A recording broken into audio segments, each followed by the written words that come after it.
വരികയാണ്. എന്തിനൊന്നും ഇപ്പൊ തിരുവനന്തപുരംകാരനായി മാറി? അല്ല, അതല്ല. ഞാനൊരു ഭാരതീയനാണ്. ഈ ഭാരതത്തിൻ്റെ ഗേറ്റ് വേ ഓഫ് ഇന്ത്യയായി മാറാൻ പൂർണ്ണമായിട്ടും പറ്റുന്ന ഒരു പ്രകൃത്യ ഉള്ള ഒരു തുറമുഖമാണ് വിഴിഞ്ഞം.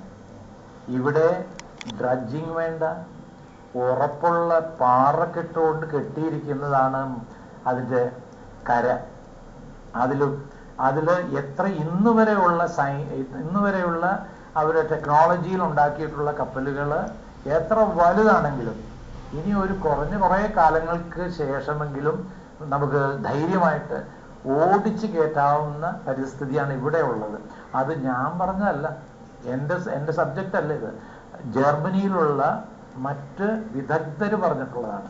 ഇത്രയും ഒരു പ്രകൃതിക്ക് അനുയോജ്യമായിട്ട് ഇതിനു വേണ്ടിയിട്ട് സൃഷ്ടിച്ചിട്ടുള്ള ഒരു സ്ഥലത്തെ നിങ്ങൾ മറന്നുപോയല്ലോ. ഞാൻ എന്തിനാ പറയുന്നതെന്ന് വെച്ചാൽ, കൊച്ചിയിലെ തുറമുഖം നല്ലതാണ്, ആവശ്യത്തിനുള്ളതിന് നല്ലതാണ്. അതുപോലുള്ള ചെറിയ ചെറിയ തുറമുഖങ്ങൾ കരയെ നശിപ്പിക്കാതിരിക്കുന്ന രീതിയിൽ കൊല്ലത്തും അല്ലെങ്കിൽ കണ്ണൂരും ഒക്കെ ആവാം. പക്ഷേ മെയിൻ തുറമുഖം നമ്മളുടെ വിഴിഞ്ഞമായിരിക്കണം. എന്തിനാണെന്ന് വെച്ചാൽ എല്ലാ തരത്തിലും ഒരു തലത്തിലും വർഷങ്ങളിൽ ഇപ്പൊ കൊച്ചി വലുതാക്കണമെന്നൊരാവശ്യം വന്നിട്ടുണ്ട്. എന്താണ്? അതിന് ആഴം പോരാ. ഇതിൽ വരാവുന്ന ഭവിഷ്യത്തുകൾ എന്തെന്ന് വെച്ചാൽ 400 മേലെയോ കോടി ഒരു വർഷത്തിൽ ചെലവ് ചെയ്യണം ഡ്രഡ്ജ് ചെയ്യാൻ. അത് നല്ലതായിരിക്കും ചില ആളുകൾക്ക്, മറ്റുള്ളവർക്കത് ദഹിക്കില്ലായിരിക്കും. എനിക്ക് ദഹിക്കുന്നില്ല. കാരണം എന്തെന്ന് വെച്ചാൽ ഇത് ഡ്രഡ്ജ് ചെയ്യുകയാണെങ്കിൽ ചിലപ്പോൾ വൈപ്പിനില്ലാതാകും, വൈപ്പ് ഔട്ട് ആവും.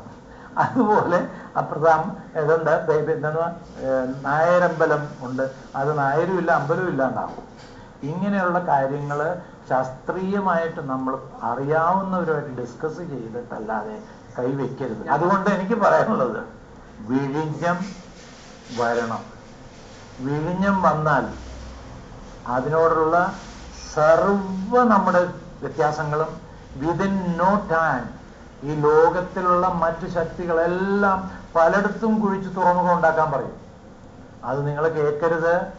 ഇന്ന് പ്രകൃതിയ നമുക്ക് പത്മനാഭസ്വാമി ക്ഷേത്രത്തിൽ കിട്ടിയതിൻ്റെ 100 മടങ്ങാണ് അവിടുത്തെ സ്വത്ത്.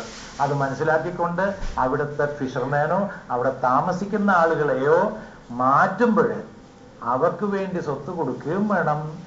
ഈ വിഴിഞ്ഞത്തിൽ അവർക്ക് ഷെയർ ഉണ്ടാകുകയും വേണം. അവരുടെ കുടുംബമായിട്ട് അതിലൊന്നൊരു അല്പമെങ്കിലും ഷെയർ കിട്ടിയിരിക്കണം. പക്ഷെ ഇപ്പോൾ ദാസേട്ടൻ നിന്ന് സ്വാഭാവികമായും പ്രതീക്ഷിക്കുക ഒരു സംഗീതത്തെക്കുറിച്ചുള്ള ഒരു പഠനം